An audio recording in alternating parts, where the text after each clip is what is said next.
Sa ngalan ng Ama, ng Anak, at ng Espiritu Santo, Amen. sumainyo ang Panginoon. At sumainyo rin. Mga kapatid, sa araw na ito ating pinagdiriwang ang banal na kapistahan ni San Juan Crisostomo, isang obispo at pantas ng simbahan. Bakit ba madalas sa buhay natin, palagi natin tinitignan at binabantayan ang buhay ng ibang tao? Why do you keep on checking on other people's lives? Yan yung kahinaan natin eh. Yan ang problema natin. Maaaring dahil hindi mo gusto ang iyong buhay. At marahil dahil ikaw ay naiinggit sa buhay ng ibang tao. Bago mo tignan at bantayan ang buhay ng iba, tignan mo muna at pasalamatan ang buhay na pinagkaloob ng Diyos sa iyo. Dahil may grasya ka din naman na tinanggap. May mabuti din na nangyayari sa iyong buhay. Sa mga pagkakataon na kung saan tayo ay naghusga, na tayo ay naghanap ng butas sa iba, sa mga pagkakataon na nainggit tayo sa ibang tao, aminin natin ito. Pagkalungkutan, pagsisihan, para tayo makita muli na karapat-dapat sa mga banal na misteryo. Hinaamin ko Sa makapangyarihang Diyos at sa inyo mga kapatid, na lubha akong nagkasala sa isip, sa salita, sa gawa at sa aking pagkukulang. Kaya isinasamo ko sa mahal na Birheng Maria, sa lahat ng mga anghel at mga banal, at sa inyo mga kapatid, na ako'y ipanalangin sa Panginoong ating Diyos. kaawaan tayo na makapangyarihang Diyos, patawarin tayo sa ating mga kasalanan, patnubayan tayo sa buhay na walang hanggan. Amen. Panginoon, kaawaan mo kami. Panginoon, kaawaan mo kami. Kristo, kaawaan mo kami. Kristo, kaawaan mo kami. Panginoon, kaawaan mo kami. Panginoon, kaawaan mo kami. Manalangin tayo. Ama naming makapangyarihan, pinalalakas mo ang loob ng mga mananalig. Niloob mo magkaroon ng katangi-tanging kakayanan ang obispong si San Juan Crisostomo sa paglalahad sa iyong salita at sa pagtitiis ng mga pasakit buhat sa mga ayaw tumanggap sa iyong aral. Ipagkaloob mong kami natuto sa kanyang pinagmalasakitang ilahad ay mapalakas ng halimbawa ng kanyang pagpapaumanhing di mabubuwag. Iniluluhog namin ito sa pamagitan ni Jesucristo, kasama ng Espiritu Santo, magpa sa walang hanggan. Amen.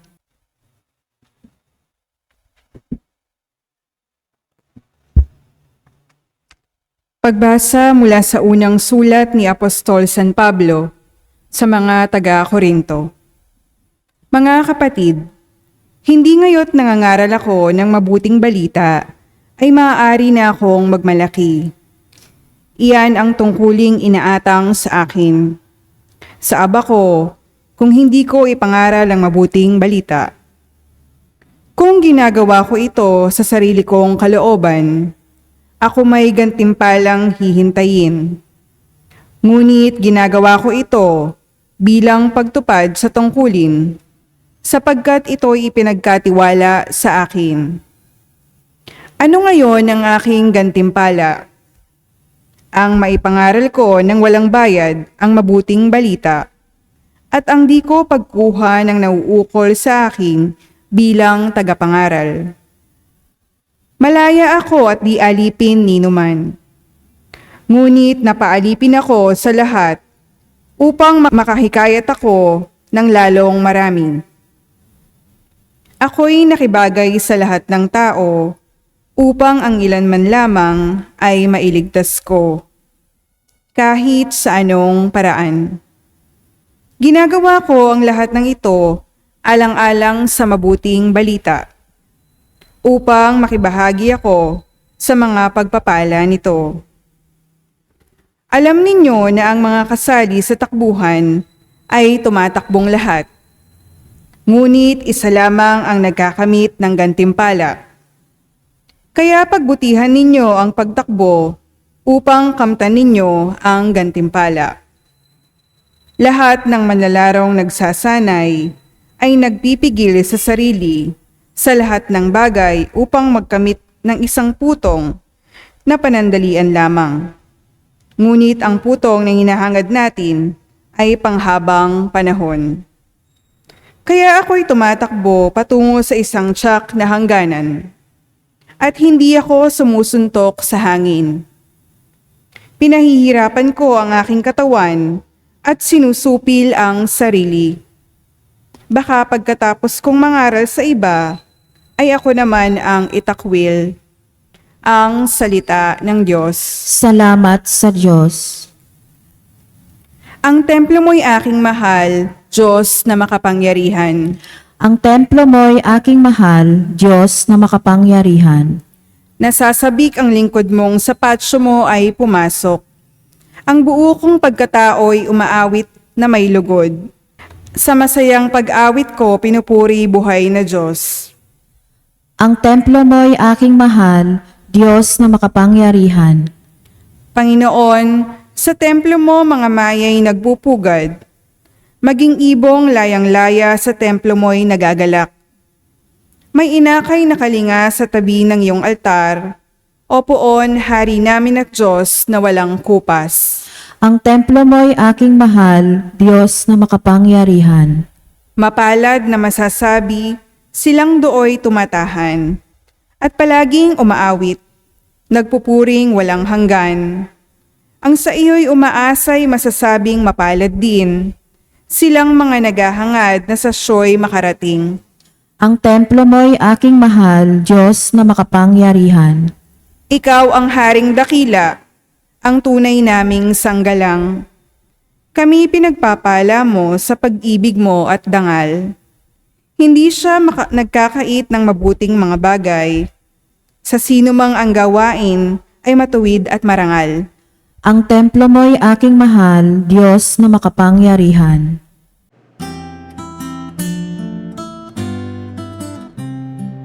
Alleluia, alleluia, alleluia, alleluia,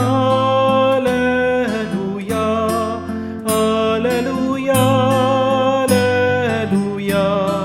alleluia, alleluia, alleluia, alleluia, alleluia, alleluia, alleluia.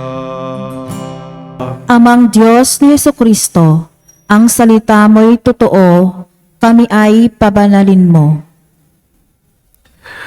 Sumainyo ang Panginoon. At sumainyo rin, Ang mabuting balita ng Panginoon ayon kay San Lucas. papuri sa iyo, Panginoon. Nung panong yun, tinanong ni Jesus ang kanyang maalagad ng patilimhaga. Maaari bang maging taga-akay ng bulag ang isa ring bulag? Tapos sila mahuhulog sa hukay kapag ginawa ang gayon. Walang alagad na higit sa kanyang guro. Ngunit kapag lubusang naturuan, siya'y magiging katulad ng kanyang guro. Ang tinitignan mo ang puwing ng iyong kapatid, ngunit hindi mo naman napapansin, dahilan ang iyong mata. Paano mo masasabi sa iyong kapatid, "Kapatid, bayaan mong alisin ko ang iyong puwing." Ngayon hindi mo naman nakikita ang dahilang na nasa iyong mata. Mapag-imbabaw, alisin mo muna ang dahilan sa iyong mga mata at makakakita kang mabuti. Sa gayoy maaalis mo ang puwing sa iyong kapatid. Mga kapatid, ang mabuting balita ng ating kaligtasan. Pinupuri ka namin, Panginoong Jesucristo. Magandang araw po muli sa inyong lahat. May dalawang bagay na pwede po nating gawin para agad-agad tayo po ay maging masaya at payapa. Do you want to know the secret so that you can immediately become happy and peaceful? Do these two things. Number 1, do not judge. Amen? But the second is, do not try to find fault always in other people. Mga kapatid, tandaan niyo po ang dalawang sikretong yan. Huwag kang maghuhusga. At pangalawa, huwag kang palaging maghahanap ng mali sa iba. Ano po ang sabi ng ating Panginoong Jesucristo? Napakalinaw. Tingnan mo muna ang sarili mong mata. Baka may troso ka. Nakikita mo yung tuwing, yung maliit na pagkakamali ng iyong kapatid. Ngayong ikaw naman, napakalaki ng iyong kasalanan. Alisin mo muna, linisin mo ang iyong sarili. At doon ka pa lang makakatulong na makakalinis sa buhay ng ibang tao. Mga kapatid, ang dalawang bagay na ito, madalas ay kasalanan natin. Yan ang nagiging daan ng maraming problema. Yan ang nagiging daan bakit nagiging mabigat ang ating buhay. Number 1, iwasan po natin na maging mapaghusga sa iba. Ang hilig nating nangihimasok sa buhay ng ibang tao. Hindi po ba? In other words, napakarami sa inyo ang pakialamero. Isang dahilan yan. Bakit ang daming mga tao, minsan hindi nila sinasabi sa iyo, sumasakit na ang loob nila. Nagagalit sila at naiinis sa iyo. Minsan, makita mo yung kaibigan mo, agad tatanungin mo, ay, tumaba ka? Anong pakialam mo? Kung gustong kumain ng tao, kung nag-i-enjoy siya, yan na lang ang libangan niya. Yung mga iba, papansinin, ay, pumayat ka? Kung talagang gusto niyang magpaka-sexy, anong pakialam mo sa buhay niya? Meron naman mga iba, nakikialam, nanghihimasok sa buhay ng iba, sinasabi, bakit bumili ka ng second hand na sasakyan? Dapat brand new. Sakit lang ng ulo yan, second hand na sasakyan. Bakit? Pera mo ba yan? Bakit? Ikaw bang nagbayad dun sa sasakyan? Mga kapatid, bago mo pakialaman ang buhay ng ibang tao, bakit hindi mo bigyan ng pansin ang sarili mong buhay? Kung gusto mong maging healthy, magpaka-sexy, magpakapayat, mag-exercise ka. Kung anong gusto mong gawin dyan sa iyong pera, gamitin mo. Huwag kang maghihimasok sa buhay ng ibang tao. Buhay nila yan, may sarili kang buhay. Amen? Ang dami po mga nadidepress. Bakit? Kasi ang dami mga chismoso-chismosa. Problema ng iba, pinakikialaman, may pinag-uusapan sa pamilya, pati sila nakikisawsaw pa. Halimbawa na lang po, itong problema ng pamilya dito sa social media ng nanalo na Olympic gold medalist. Ang tagal-tagal na po niyan na issue. Hanggang ngayon nakikita ko pa sa feed ng Facebook. Problema nila yan, hindi mo problema yan. Kung meron silang away ng kanyang ina, sila na lang mag-usap. Bakit pati ikaw, nagbibigay ka ng opinion mo sa kanila? Ang tanong, yang bang sinasabi mong opinion, yang ba sinasabi mong advice, ina-apply mo ba sa sarili mong pamilya? Baka ang galing mong magsalita, pero sa mismong pamilya mo, sa mismong buhay mo, hindi mo magawa-gawa. Kaya nga, nadidepress ka kasi hindi mo naman problema, pinoproblema mo. Kung meron ka na nakikitang pinag-uusapan na issue sa social media, swipe mo na lang, scroll mo na lang. Huwag mo na lang papansinin. Yan ang nakakadagdag ng iyong lungkot. Meron po mga iba, sasabihin nila, Father, concern lang po ako. Gusto ko lang naman po tumulong, kaya nagko-comment ako. That's well and good. Maraming salamat po kung concern kayo, kung nagmamahal kayo, kung meron kayong magandang kalooban. Pero alam niyo po ba, kung talagang concern kayo, alam niyo po ba kung gusto niyo talaga makatulong dun sa mga taong may pinagdadaanan na problema, huwag kayong magsasalita. Huwag kayong magbibigay ng payo. Ang pinakamagandang gawin na pagtulong sa mga tao may pinagdadaanan na problema o bigat sa kanilang buhay. Ano? Yung damayan mo sila. Yung samahan mo sila. Yung pakinggan mo lang sila. Na-appreciate nila yan. Kung nakikita mo, yung isang kaibigan mo, kakumare mo, kamag-anak mo, merong pinos doon sa Facebook, doon sa wall niya, nagpaparinig, i-private message mo siya. Tanungin mo siya. Sabihin mo, anong problema? Makikinig ako. Yun po yung mas maganda. Kesa doon sa nagko-comment ka, doon sa thread niya, hindi po nakakatulong yan. Hindi nakakabuti yan. Amen? Diba? Kung bibigyan mo lang ng pansin ang sarili mong buhay, magiging busy ka na at mawawalan ka ng oras at panahon na makialam pa sa kung anong nangyayari sa buhay ng iba. Gusto mo ba 90% ng problema mo sa buhay mawala? Subukan mo yan. Yung sarili mong buhay, pagbutihin mo muna yan. Ingatan mo ang iyong sarili. Mahalin mo ang iyong sarili. Mahalin mo din ang sarili mong pamilya. Sila muna, ikaw muna, bago ang ibang tao.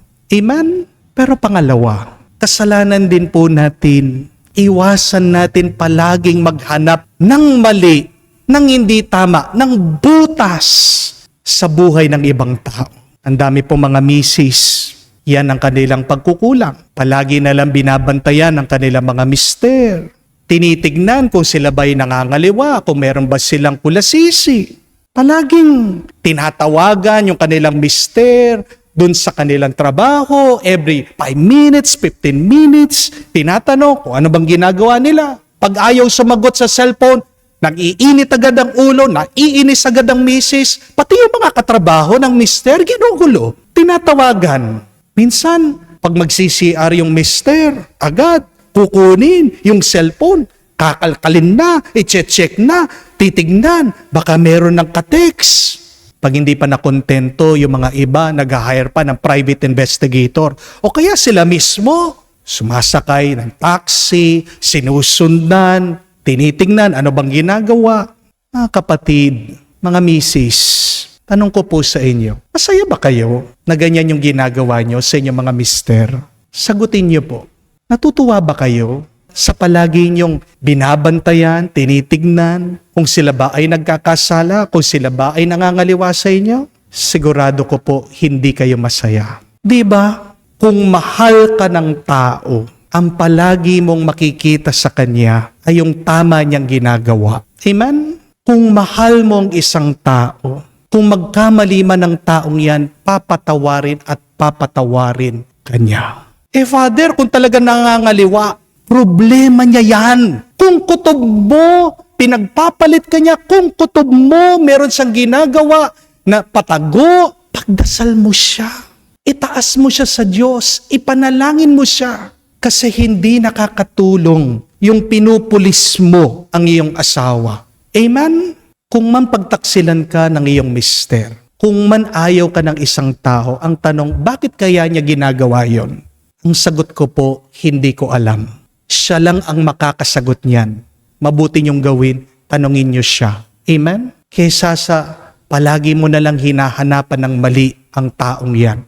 Mag-usap kayo ng mabuti. Pero ang paalaala, kung mahal mo ang isang tao, magkamali man siya, magkasala man siya, magkulang man siya sa iyo, ang mahalaga, mahal mo pa rin siya. Hindi po ba?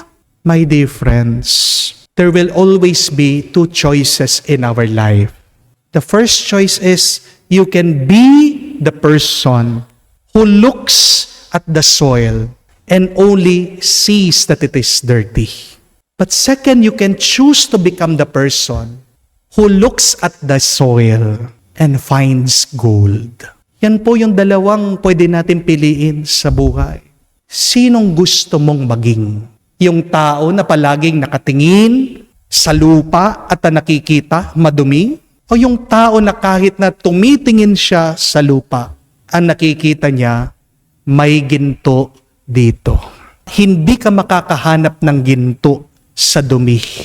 Kung wala kang pagtsatsaga, kung wala kang pagpapakumbaba, at kung wala kang pananampalataya. Remember that. If you wish to find gold or treasure in the dirt, you must persevere, you must be humble, and you must have faith. So ask yourself that question. Do I persevere? Am I humble? Do I have faith?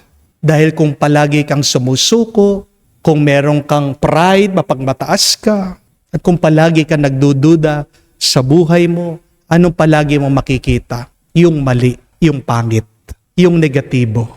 Mga kapatid, dalawa pong kasalanan na kailangan natin alisin, putulin sa ating buhay para agad gumaan ang iyong buhay ngayon. Number 1, huwag kang maghuhusga.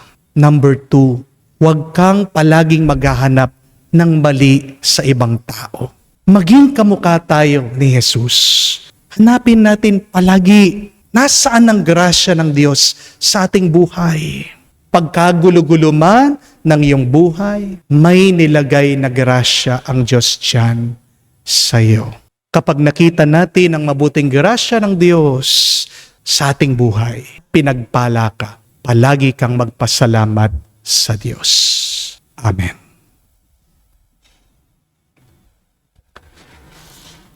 Mga kapatid, sa pamamagitan ng kanyang salita at gawa, tinuruan tayo ni Jesus ng mahabaging pagpapatawad ng Ama na naglalayong nagliligtas at hindi pamumuksa. Masundan nawa natin ang kanyang halimbawa habang nananalangin tayo sa Ama. Ating sabihin, Panginoon, dinggin mo kami. Panginoon, dinggin mo kami. Ang simbahan naway piliin ang daan tungo sa pagpapatawad, katarungan, katotohanan at pag-ibig. Manalangin tayo sa Panginoon. Panginoon, dinggin mo kami. Ang tapat at maliliit na mamamayan naway hindi mailigaw ng mga di tunay at mga ambisyosong pinuno. Manalangin tayo sa Panginoon. Panginoon, dinggin mo kami. Atin nawang mapigilan at mahinto ang paghusga sa ating kapwa dahil sa kanilang kahinaan at pagkukulang. Manalangin tayo sa Panginoon. Panginoon, dinggin mo kami. Sa katahimikan po ng ating puso, buksan natin at sabihin sa Diyos ang ating mga personal na pangangailangan.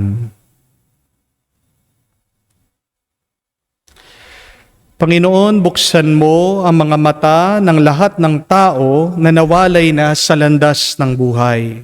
Sa iyong biyaya, akayin mo kaming pabalik sa iyo na nagmamahal sa lahat. Hinihiling namin to sa ngalan ni Kristo aming Panginoon. Amen.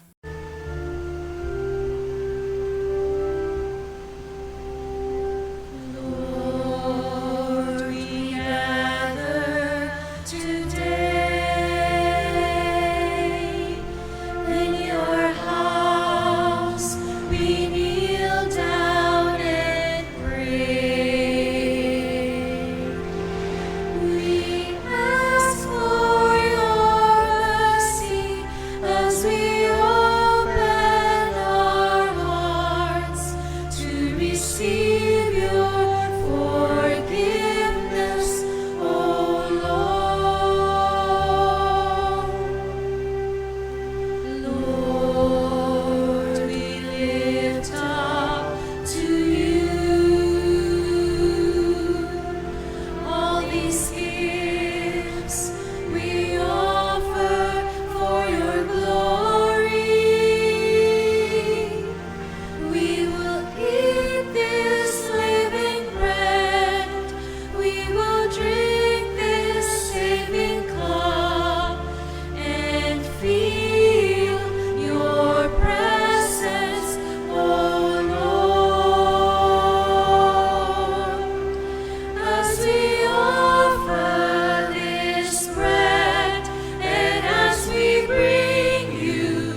Manalangin kayo mga kapatid, para ang ating mga paghahain ay kalugdan ng Diyos sa mga makapangyarihan. Tanggapin nawa ng Panginoon itong paghahain sa iyong mga kamay, sa kapurihan niya at karangalan, sa ating kapakinabangan at sa buong sambayanan niyang banal. Ama naming lumikha, kalugdan mong aming kusang loob na paghahain. Ngayon si San Juan Crisostemo ay ginugunita namin, yayamang sa kanyang tagubilin. Inialay namin ng buong puso ang sarili naming upang ikaw ay purihin. Sa pamamagitan ni Jesucristo kasama ng Espiritu Santo, magpasawalang hanggan. Amen. Sumainyo ang Panginoon. At sumainyo rin. Itaas sa Diyos sa inyong mga puso at diwa. Itinaas na namin sa Panginoon. Pasalamatan natin ang Panginoong ating Diyos. Marapat na siya ay pasalamatan. Ama naming makapangyarihan, tunay nga marapat ikaw ang aming pasalamatan. Ikaw ang nagniningning sa piling ng mga banal, na ikinararangal mo sa kanilang kabutihan. Binibigay mo silang huwaran namin araw-araw at katuwang sa pagsamba sa iyong kamahalan. Sa pamagitan ng anak mong si Jesucristo kami naliligid na mga banal na tao. Sila'y mga saksi na ang pananalig sa iyo ay magaganap namin sa ikararangal mo. Kaya kaisa na mga anghel na nagsisiawit ng papuri sa iyo, nang walang humpay sa kalangitan kami nagbubunyi sa iyong kadakilaan.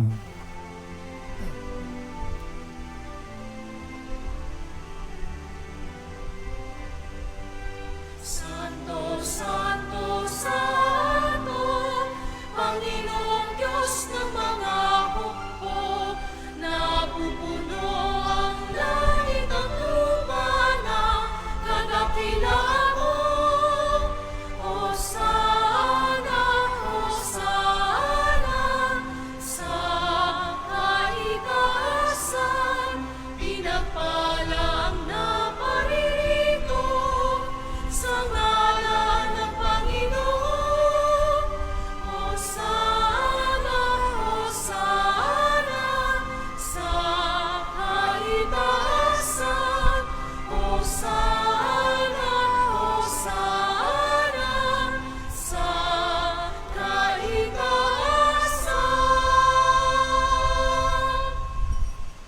Ama naming banal, ikaw ang bukal ng tanang kabanalan. Kaya't sa pamagitan ng iyong Espiritu, gawin mong banal ang mga kaloob na ito upang para sa amin maging katawan at dugo ng aming Panginoong Hesukristo.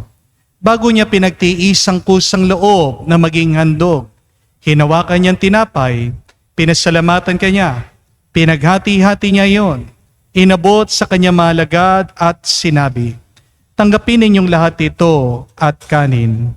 Ito ang aking katawan na ihahandog para sa inyo.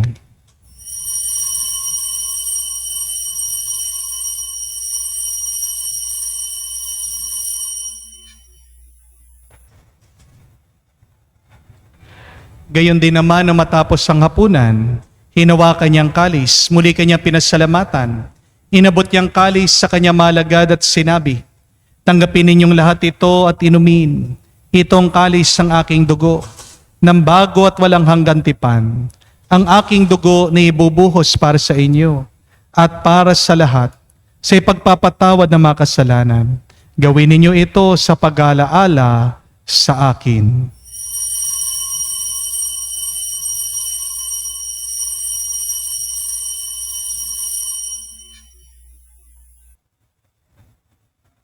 Ang misteryo ng pananampalataya.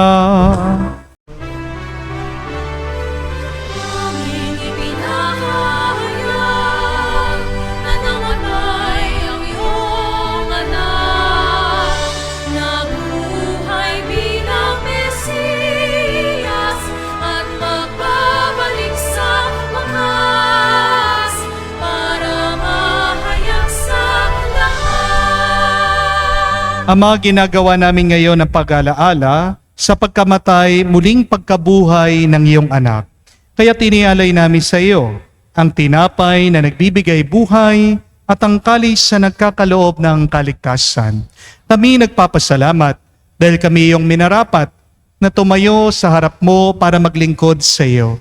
Sinasamo namin kami magsalo-salo sa katawan at dugo ni Kristo ay mabuklod sa pagkakaisa sa pamamagitan ng Espiritu Santo.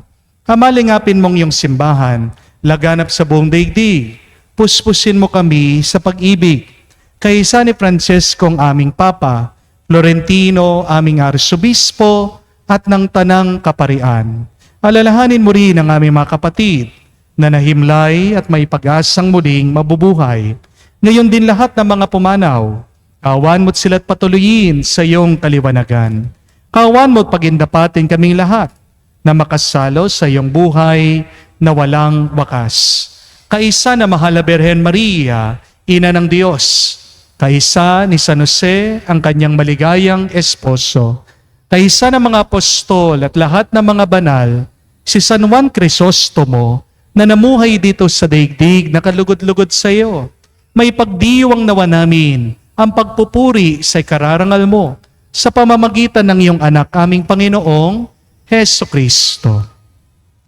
Sa pamamagitan ni Kristo, kasama niya at sa Kanya, ang lahat ng parangal at papuri ay sa iyo, Diyos Ama, makapangyarihan, kasama ng Espiritu Santo, magpasawalang hanggan. Amen, amen, amen. Sa nakakagaling utos at turo ni Jesus sa Panginoon natin at Diyos, ipahayag natin ng lakas loob.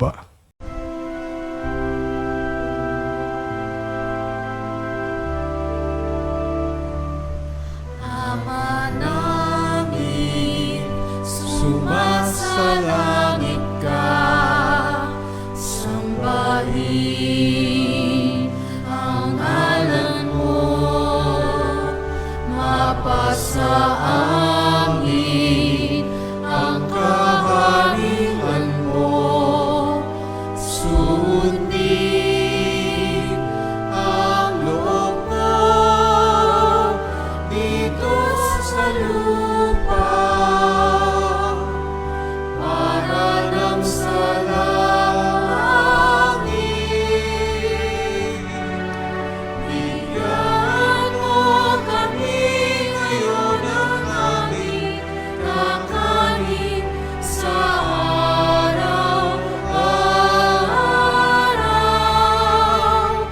at patawarin mo kami sa aming mga sala para ng pagpapatawad namin sa nagkakasala sa amin.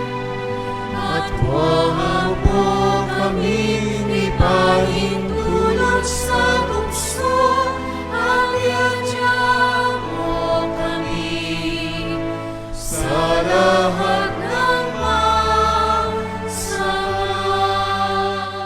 Hinihiling namin kami adya sa lahat na masama, pagkalooban ng kapayapaan araw-araw, iligtas sa kasalanan, ilayo sa lahat ng kapahamakan, samantalang aming pinanabikan ang dakilang araw ng pagpapahayag ng tagapagligtas naming si Heso Kristo. Sapagkat iyo ang kaharian at ang kapangyarihan at ang kapurihan magpakailanman. Amen. Panginoong Yesu Kristo, sinabi mo sa mga apostol, kapayapaan ang iniiwan ko sa inyo, ang aking kapayapaan ang binibigay ko sa inyo.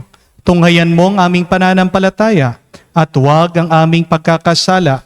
Pagkalooban mo kami ng kapayapaan at pagkakaisa ayon sa iyong kalooban. Kasama ng Espiritu Santo, magpa sa walang hanggan. Amen. Kapayapaan ng Panginoon ay laging sumainyo. At sumainyo rin. Magbigayan po tayo ng kapayapaan sa bawat isa. Pisuyo niyo po, kapayapaan po sa inyong lahat. Kordero ng Diyos na nag-aalis ng mga kasalanan ng sanlibutan, maawa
Mga kapatid, naririto ang ating Panginoong Hesukristo, ang Kordero ng Diyos. Siyang nag-aalis sa mga kasalanan ng sanlibutan. Mapalad tayong lumalapit sa piging ng Kordero. Panginoon, hindi ako karapat-dapat na magpatuloy sa iyo, ngunit sa isang salita mo lamang ay gagaling na ako.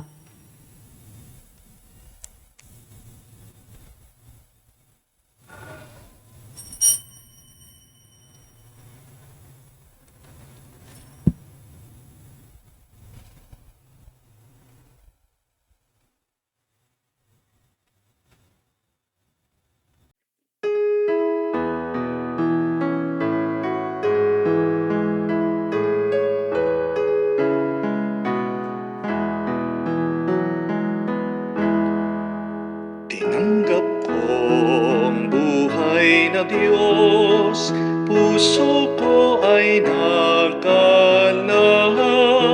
Tinanggap ko ang buhay na Diyos, puso ko ay natuwa.